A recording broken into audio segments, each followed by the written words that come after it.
Hello दोस्तों, नमस्कार, आदाब, अस्सलाम वालेकुम। एक बार फिर से आप सभी का आपके अपने यूट्यूब चैनल मंजिल एकेडमी यूट्यूब चैनल पे दिल की गहराइयों से स्वागत है, वेलकम है। दोस्तों, जैसे जैसे समय मिल रहा है आपके इसी चैनल पर वापस आपके लिए मैं हाज़िर होने की कोशिश कर रहा हूँ। और कम समय मिलने का मैं रीज़न आपको बता चुका हूँ। मेरे वालिद साहब थोड़े बीमार हैं, समय नहीं दे पाता मैं, लेकिन मेरे को जितना समय मिलेगा मैं आपके लिए मैक्सिमम देने की कोशिश करूँगा। दोस्तों, आज आपके काफ़ी सारे सवाल जो आपके दिमाग में घूम रहे हैं उनके जवाब देने की कोशिश करूँगा मैं। और ज़्यादातर बच्चों को वैसे मैंने उनके सवालात के जवाब देने की कोशिश की है कि सर हम किस भाषा लैंग्वेज उर्दू के किस ज़बान को लेवल फ़र्स्ट के अंदर लैंग्वेज फ़र्स्ट लेवें या सेकंड लेवें, या जो लेवल सेकंड वाले बच्चे हैं वो भी बच्चे कंफ्यूज हो रहे हैं कि सर लैंग्वेज फ़र्स्ट लेवें या सेकंड लेवें। तो इसके लिए मैंने अलग से वीडियो बना रखा है और उसका लिंक भी मैं आज और इसी वीडियो के नीचे दे दूँगा। आप आराम से उसको देखें, अच्छे से समझें। मैंने उसको बहुत अच्छे और बिल्कुल आसान ज़बान में एक्सप्लेन किया है। दोस्तों, अब आपको ये बता दूं कि अपने इस चैनल पे स्पेशली उर्दू अदब के इतिहास में यूट्यूब के ऊपर आप भले सर्च कर लेना और पीछे के जो सवाल आए हुए हैं उनसे आप तुलना कर लेना। अपना जो कंटेंट है वो सबसे बेस्ट मिलेगा आपको, ये मेरा वादा है। आप जब पेपर दे के आएंगे ना, तब इंशाल्लाह इस पेपर के बेस पर आप बहुत आगे निकलेंगे, ये मेरा वादा है। तो दोस्तों, इसी तरीके से आपको इस चैनल पे बने रहना है और ज़्यादा से ज़्यादा उर्दू अदब के अंदर आपको मैक्सिमम नंबर आपको लाने हैं। तो बिना देर किए आज मैं आपके सामने आपके कुछ सवालात हैं कि मैंने अभी आज ही आपको सूचना दी थी कि आपको जो कक्षा 6, 7, 8 माध्यमिक शिक्षा बोर्ड की जो किताब है उसको पढ़ना चाहिए। और अगर आप उसको नहीं पढ़ेंगे ना तो दोस्तों बहुत पीछे चले जाएंगे। इसलिए क्योंकि आपको स्पेशली जो लेवल फर्स्ट हो चाहे लेवल सेकंड हो, लेवल फर्स्ट हो चाहे सेकंड हो, उसके अंदर अगर जो विद्यार्थी लैंग्वेज फ़र्स्ट लेता है, लैंग्वेज फ़र्स्ट के रूप के अंदर वो अगर उर्दू लेता है दोस्तों, तो उसके लिए तो माध्यमिक शिक्षा बोर्ड की जो किताबें हैं कक्षा 6, 7, 8 और 9 और ये 10, ये किताब अगर जिसने एक बार पढ़ ली तो उसके दोस्तों मेरा विश्वास करो आप, और जिसने एग्ज़ाम क्लियर किया है रीट का उर्दू के बेस पे, आप उसको उसका अनुभव पूछ लेना कहीं पे भी, जिसने इन किताबों को 1 या 2 बार स्टडी किया है उसके कम से कम 25 नंबर आएंगे। अधिकतम तो अल्लाह की मर्ज़ी है वो जितने आए। लेकिन अब आप दोस्तों ये मौका क्यों गंवा रहे हो?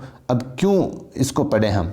आपका पहला सवाल ये आता है कि भाई हम उर्दू की जो किताब है 7, 8 और 9, 10 और कक्षा 6 की, इसको क्यों पढ़ें?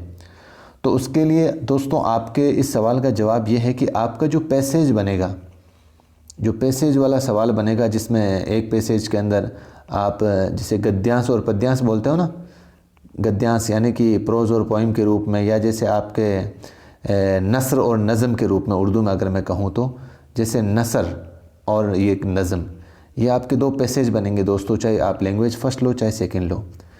मतलब नसर का मतलब कहानी के रूप में जो पैसेज बनेगा और नज़म का मतलब जो पोइम या कविता के रूप में जो पैसेज बनेगा।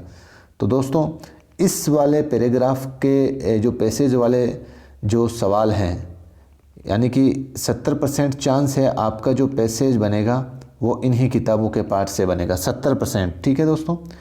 और अगर बाय द वे अगर इसका पैसेज नहीं बनता है तो उस पैसेज की जितने भी, उस पैसेज के अंदर जितने भी आपको इमला से संबंधित सवाल पूछना है, या अल्फाज माने से संबंधित सवाल पूछना है, या विलोम शब्द जिसको उर्दू में मुतज़ाद कहते हैं, या मुतरादिफ, या मुज़क्कर मुअन्नस से संबंधित, या मुहावरे और कहावतें, इनसे संबंधित आपको अगर कोई भी सवाल वो आपको पूछेगा तो उसका लगभग आपको दोस्तों उसका आंसर आपकी इन किताबों में मिल जाएगा।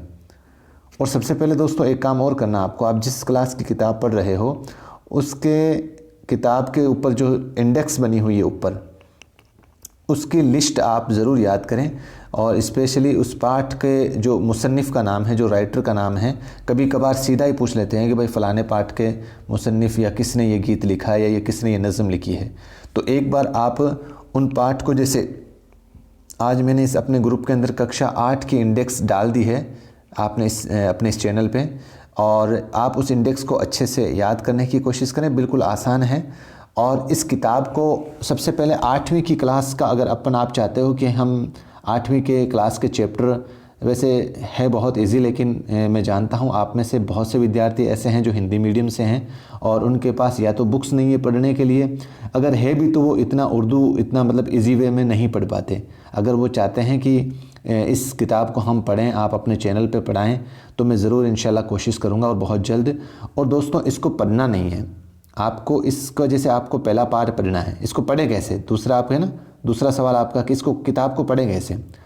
इस किताब को पढ़ना हमें ऐसे है कि इसका पाठ पढ़ेंगे हम, इस पाठ के अंदर जितने भी मुश्किल अल्फाज आए हुए हैं उनके माने ढूंढने की कोशिश करेंगे, और जितने भी ग्रामेटिकल टॉपिक आए हुए हैं, जैसे जिसमें से आपके मुतज़ाद है, मुतरादिफ है, मुज़क्कर मुअन्नस है या वाहिद जमा है, क्योंकि लैंग्वेज फर्स्ट वाले बंदे के लिए ये चीज़ें बहुत इंपॉर्टेंट है। दोस्तों, 2 नंबर या 1 नंबर तो आपके इमला वाला सवाल गारंटी के साथ आएगा, और वो इमला वाला सवाल आपकी इसी बुक्स में से ही आएगा, इन्हीं बुक्स में से, कि सही इमला लिखिए, ये वाला सवाल। और लगभग मुज़क्कर मुअन्नस जो है या वाहिद जमा जो है आपके इसी एक अल्फाज और माने वाला, अल्फाज और माना, कि कोई आपको अल्फाज दिया जाएगा उसका सही माना बताइए, ये वाले सवाल आपको सिर्फ़ और सिर्फ देख लेना आप दोस्तों 6, 7, 8, 9, 10 इसी किताबों से मिलेंगे। तो ये दोस्तों बिल्कुल अपने हाथ में है। ये 10 से 12 नंबर हम अगर इसको जानबूझ के गंवाएंगे तो इसकी गलती, और हमें ये ना हो कि ज़िंदगी भर पछताना पड़े। दोस्तों, आपको मेरिट के अंदर आगे लाने के लिए उर्दू अदब की जो लैंग्वेज फर्स्ट हो चाहे सेकंड हो, ये बहुत ही कारगर साबित होगी अगर आपने ईमानदारी से स्टडी की है। तो आज का ये वीडियो मैं इसी लेकर आया हूँ, क्योंकि अगर हम किताब को शुरू भी करें तो, क्योंकि बहुत से विद्यार्थी ऐसे हैं जो पढ़ चुके हैं, लेकिन पढ़ने से नहीं होता है। आप उस पाठ को किस तरीके से पढ़ा है आपने जब तक उस पाठ में से सवाल नहीं बनाए हैं, मुश्किल अल्फाज के माने नहीं ढूंढे हैं, तो आपका उस पाठ को पढ़ने का कोई मतलब नहीं है। क्योंकि हम सेकंड ग्रेड और फर्स्ट ग्रेड नहीं दे रहे हैं कि आपने उस पाठ का सार अपने दिमाग में बिठा लिया और उसके बेस पे अपन है ना वो एग्ज़ाम दे देंगे। इसमें ज़्यादातर जो सवाल का आंसर बनेगा वो एक तो इमला को लेकर बनेगा, एक अल्फाज माने को लेकर बनेगा, वाहिद जमा, मुज़क्कर मुअन्नस, मुतरादिफ और मुतज़ाद, इनको लेकर आपकी किताबों से सवाल बनेंगे। तो दोस्तों, कैसा लगा ये वीडियो, ज़रूर अपनी राय दें और चैनल को ज़्यादा से ज़्यादा दोस्तों तक पहुंचाएं। इंशाल्लाह हम जल्दी से जल्दी अपनी किताबों का जो कंटेंट है वो शुरू करेंगे, और आपकी मदद के लिए जितना मुझे समय मिलेगा इंशाल्लाह मैं ज़रूर कोशिश करूँगा। लाइक ज़रूर करें वीडियो को। दीजिए मुझे इजाज़त। जय हिंद, जय भारत।